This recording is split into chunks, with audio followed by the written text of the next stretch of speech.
Shalom semuanya, kita sudah tiba di pasal terakhir Kisah Para Rasul, yaitu Kisah Para Rasul pasal yang ke-28. Kalau di kemarin kita belajar tentang bagaimana Paulus berserta dengan perwira-perwira atau prajurit Romawi. Mereka berada di dalam kapal, yang mana dalam pelayaran itu kapal mereka kandas di tengah jalan. Namun oleh karena pertolongan Tuhan, maka mereka semuanya bisa melalui itu semuanya dengan selamat. Lalu kemudian mereka terdampar di Pulau Malta. Ini yang akan kita pelajari bersama-sama di Kisah Para Rasul pasal yang ke-28. Selepas Paulus lolos dari badai hebat, maka di pasal yang ke-28 ini tidak ada henti-hentinya ujian, cobaan, tantangan datang kepada Paulus. Kalau kita membaca di dalam ayat yang ketiga, ketika Paulus memungut seberkas ranting-ranting dan meletakkannya di atas api, keluarlah seekor ular beludak karena panasnya api itu lalu menggigit tangannya.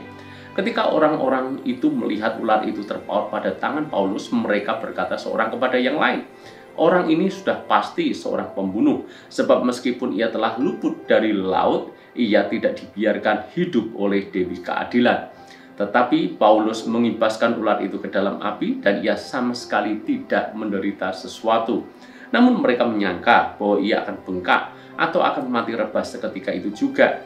Tetapi sesudah lama menanti-nanti mereka melihat bahwa tidak ada apa-apa yang terjadi padanya. Maka sebaliknya mereka berpendapat bahwa ia seorang dewa. Ketika Paulus dan orang-orang yang ada di kapal itu terdampar di Pulau Malta, maka ketika hawa sangat dingin saat itu, mereka membuat api, dan disinilah terjadi sebuah peristiwa yang mana ular beludak itu menggigit tangan Paulus. Dan ular beludak adalah salah satu ular yang sangat beracun. Racunnya sangat mematikan. Sehingga siapapun yang kena gigit daripada ular beludak bisa dipastikan bahwa orang itu akan mati. Itu sebabnya orang-orang menyangka bahwa Paulus sebentar lagi mati. Dan mereka juga menyangka bahwa Paulus ini tentu orang jahat. Sebab Dewi Keadilan pun tidak membiarkan hidup. Namun anggapan mereka, prediksi mereka bahwa Paulus sebentar lagi akan mati, ternyata keliru. Paulus mengibaskan ular itu dan tidak terjadi apa-apa. Buat mereka ini hal yang mengejutkan. Selama ini racun ular beludak mematikan. Namun rupanya ketika menggigit tangan Paulus, ular yang beracun itu pun tidak bisa berbuat apa-apa. Tidak ada kematian sama sekali. Kenapa? Bukan ularnya tidak beracun, dan bukan juga bahwa Paulus itu hebat, sakti, tentu saja tidak. Tetapi kita semuanya tahu, karena Tuhan menjagai, karena Tuhan melindungi hambanya. Tidak hanya itu, Tuhan punya rencana di balik Paulus diizinkan tangannya digigit. Sebab apa? Orang-orang yang melihat peristiwa itu langsung berubah pikiran. Mereka menganggap bahkan bahwa Paulus itu seorang dewa. Sehingga nantinya ketika Paulus menceritakan tentang Injil Kristus Yesus, orang-orang tahu bahwa Paulus dilindungi oleh Tuhan Yesus. Cerita itu tidak berhenti sampai di sini. Sebab di dalam ayat yang ke-7 dikatakan tidak jauh dari tempat itu ada tanah milik gubernur pulau itu. Gubernur itu namanya Publius. Ia menyambut kami dan menjamu kami dengan ramahnya selama 3 hari. Ketika itu ayah Publius terbaring karena sakit demam dan disentri. Paulus masuk ke kamarnya, ia berdoa serta menumpangkan tangan ke atasnya dan menyembuhkan dia. Sesudah peristiwa itu datang jugalah orang-orang sakit lain dari pulau itu dan mereka pun disembuhkan juga. Mereka sangat menghormati kami dan ketika kami bertolak, mereka menyediakan segala sesuatu yang kami perlukan.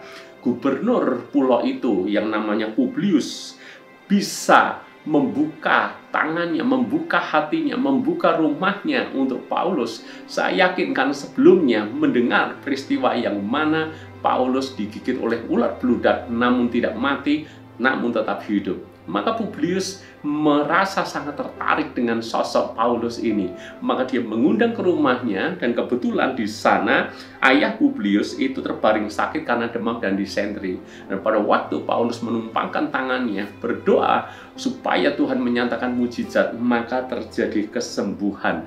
Dan sesudah peristiwa itu orang-orang berdatangan ke rumah Publius dan mereka minta disembuhkan oleh Paulus. Tuhan menyertai pelayanan Paulus sehingga Injil diberitakan di sana. Maka ketika Paulus bertolak atau keluar dari Pulau Malta, mereka semuanya sangat menghormati, bahkan menyediakan segala sesuatu yang diperlukan. Apa yang kita bisa pelajari dari semuanya ini? Awalnya digigit ular adalah hal yang buruk. Selalu dianggap itu hal yang tidak baik. Bahkan itu peristiwa yang bisa mencelakakan. Namun rupanya Tuhan bisa pakai hal yang tampaknya buruk untuk menyatakan maksud dan kebaikan Tuhan kepada jiwa-jiwa yang ada di Pulau Malta.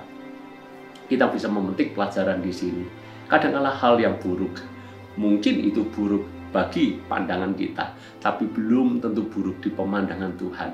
Sebab Tuhan bisa pakai yang kelihatannya buruk ini justru untuk menyatakan kebaikan Tuhan. Itu sebabnya percaya satu hal saja, Allah turut bekerja dalam segala sesuatu. Artinya entah keadaan Anda baik atau keadaan Anda mungkin saat ini sedang buruk, Tuhan turut bekerja di dalamnya. Ada rencana ilahi yang akan dinyatakan di dalam kehidupan Anda. Itu sebabnya mari berpaut lebih intim lagi dengan Tuhan. Supaya apa? Supaya ketika hal buruk terjadi, kita tidak buru-buru menyalahkan Tuhan. Kita tidak buru-buru curiga dengan Tuhan. Kita tidak buru-buru berprasangka buruk kepada Tuhan. Namun kita meyakini satu perkara, di balik peristiwa ini, di balik pergumulan ini, di balik masalah ini, Tuhan punya rencana yang indah bagi kita pada akhirnya. Tuhan memberkati.